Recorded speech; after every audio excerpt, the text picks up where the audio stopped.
What if the world had never had a pope? Imagine a scenario in which white smoke was never seen rising, where St. Peter's Square never witnessed crowds awaiting a name, and where the Pope Mobile was merely a curious concept in some obscure corner of history. A world without this figure, who for centuries has shaped consciences, incited wars, promoted peace, and defined values for millions. The question is not only what would happen without the Pope as leader of the Catholic Church, but what would happen without the historical, cultural, and spiritual impact that his existence has had on all of humanity. Let's go back to the year 33 AD. Jesus has been crucified, and his followers, confused and afraid, scatter.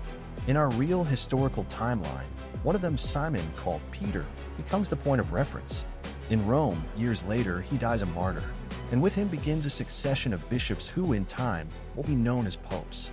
But in this alternate version, Peter takes on no leadership role. He dies in obscurity, or perhaps never even reaches Rome.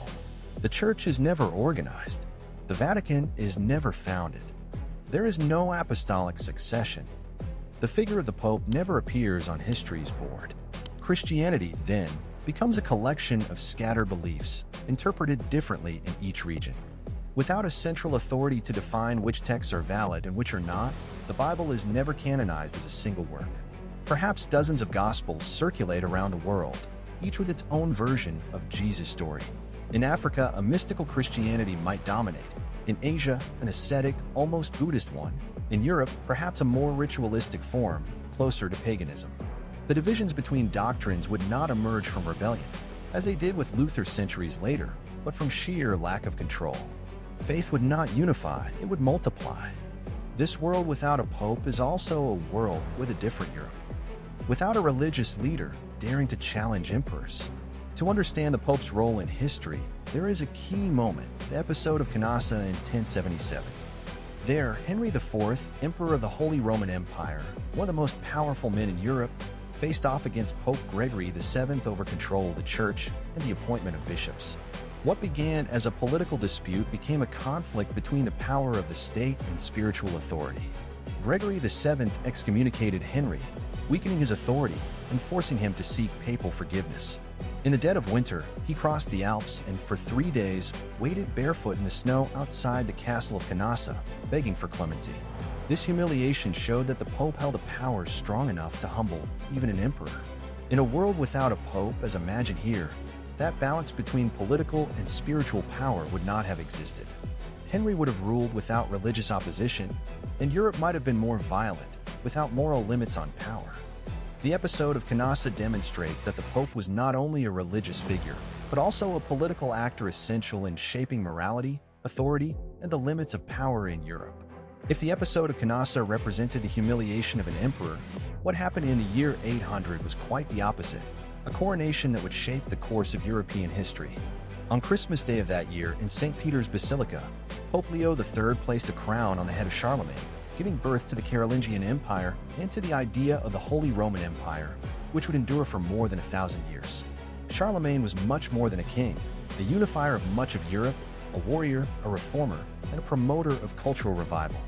He conquered territories and expanded Christianity, but he also championed education and the arts. His coronation was not just a religious act. It was a political strategy. The Pope gained protection and Charlemagne gained legitimacy. Thus was born the alliance between throne and altar, where authority came not just from blood or force, but from papal blessing. Without a pope, that legitimization would never have existed. Charlemagne might have crowned himself, as Napoleon would centuries later, and Europe might have taken a more secular or more violent path where power needed no divine justification. Charlemagne's coronation symbolized that the spiritual could shape the political. It was the beginning of a relationship in which the Pope had the power to make emperors. Without that figure, that bridge between the sacred and the earthly would never have existed. Now imagine for a moment a world without a Pope. Yes, without the supreme leader of the Catholic Church.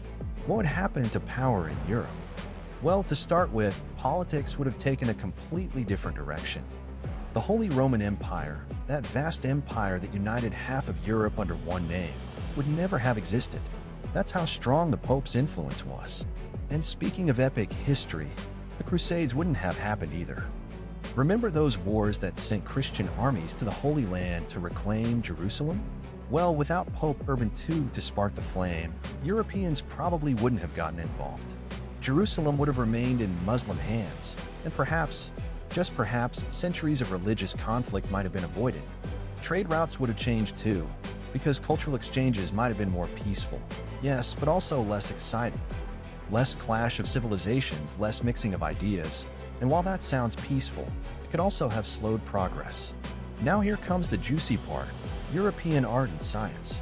Without the Vatican pouring vast sums of money into embellishing churches and displaying power, would we even have the Sistine Chapel? Would anyone have hired Michelangelo to paint that famous ceiling? And Raphael, would he have achieved such greatness without a pope as his patron? The church was like that rich uncle who scolds you for how you live but still pays for your college and art classes. It repressed, but it also funded. And that strange mix helped give rise to the Renaissance. Without that contradictory push, perhaps the Renaissance wouldn't have been that explosive surge of ideas, art, and science that changed the world. So you see, removing the Pope from history isn't just about erasing a religious figure. It's about rearranging the entire Western board. Politics, wars, trade, art, everything changes. Now let's turn our thoughts to the Americas, but not the modern-day version. Think back over 500 years ago. What would have happened if the Pope hadn't existed at that key moment in history? When the Catholic monarchs told Columbus, "Go ahead, set sail and find new lands," they did so with the spiritual blessing of the Pope. In other words, with the promise of bringing the Word of God to places where it had never been heard. But if there had been no Pope to bless the mission, would they have dared to cross a mysterious ocean? Think about it. Without that religious justification, what would have been the real driving force behind the voyage? Just gold and glory? Would they have had the same enthusiasm to leap into the unknown? And then there's the moment they arrived in the Americas and encountered astonishing civilizations. The Maya, the Aztecs, the Incas, cultures that have been flourishing for centuries. Without a pope saying, evangelize them, convert them, bring their souls to God, perhaps the encounter would have been very different. More peaceful. Maybe. Less invasive? Possibly. But there's also the chance that without that moral code, which, at least in theory, sets some limits, the conquest could have been even more brutal. More looting, more enslavement, with no one to say, hey, that doesn't look so great from heaven's point of view. Without the Pope, the discovery of the Americas wouldn't have been the same. It might not have even happened when it did. And if it had, the history between Europe and the Americas could have been a completely different drama, with a different script, different actors, and an unexpected ending. Today, the absence of the Pope would feel even stranger. The figure who now speaks in the name of peace, who addresses climate change, human rights, and war, simply wouldn't exist. There would be no global moral authority heard by both believers and non-believers. Without that voice, others would fill the gap. Maybe regional spiritual leaders or even political figures seeking symbolic capital.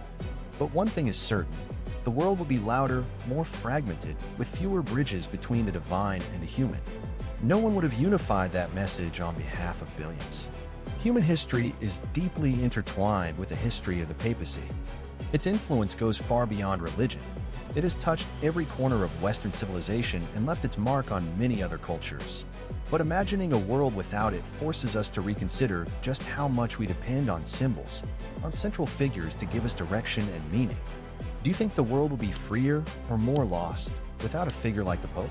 And who would have filled that spiritual void if he had never existed?